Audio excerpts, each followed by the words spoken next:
As a patrolman, I never thought I would end up where I am today.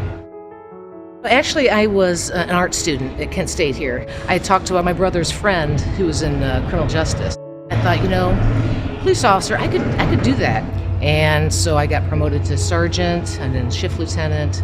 As I moved up through the ranks, I thought, well, I'm a captain now, and the next step is chief. I don't know if I want to do that or not, but it turned out to be a pretty good career for me.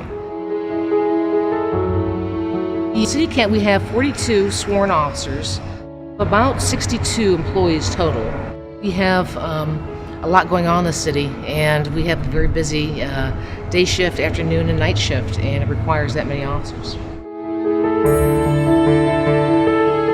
We're very, very fortunate because we have a tremendous chief, a terrific force. They're very professional. We enjoy a terrific quality of life, a really safe community, but that's only because of the work that they're doing, and the building's a big piece of it. Yeah, the actual building was built in 1924. It was a fire department. Around the 1930s, we decided to move in with the fire department. Over the years, that building has seen 4 different renovations. We have a lot of add-ons, a lot of additions, and that has made complications with our electrical system and our HVAC systems. We're having to traipse wire and cable over walls and over ceilings, and it's not an easy fix. It's a maze of rooms. It's been redone and renovated so many times that a lot of it just doesn't make sense. Our jail is on one floor, our officers work on another, our supervisors are over here. It's disconnected. It's falling apart. We are no longer in a position where we have the luxury of saying, oh, we'll just Band-Aid this another couple of years. And no matter how we look at it or who we keep asking, the conclusion ends up the same. It's costing you more to maintain what you're doing today than it would to build a new building. Sort of being the good stewards of the city dollar, we can't in good faith continue that. We certainly have done that. We've had to for lack of choice. But I have to tell, at this point, I'm telling the council and the community that it is in our best interest, no matter how we shake this thing up and look at it, it keeps coming back with the same message. It's time to replace the building.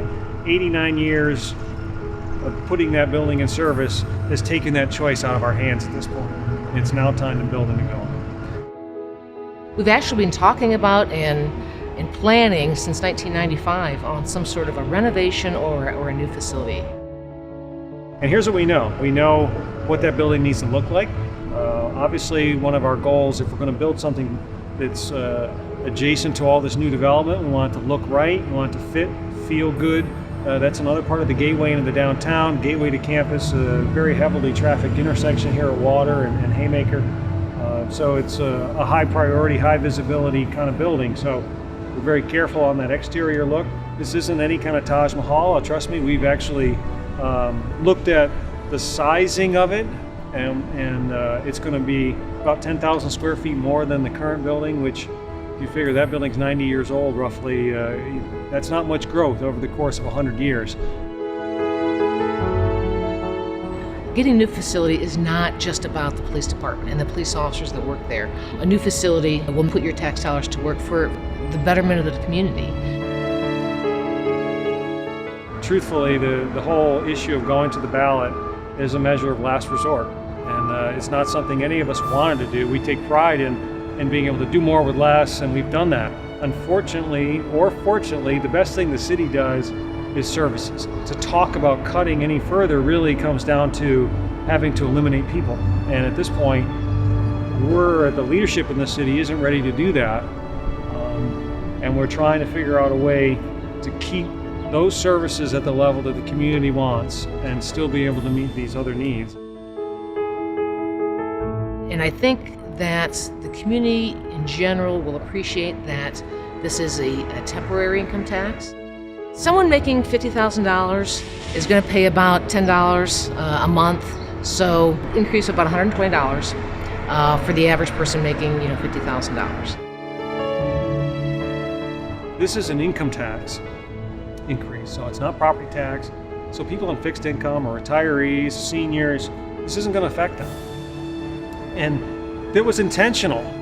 The strategy, just like I described here around us, is we've created a bunch of new jobs in Kent.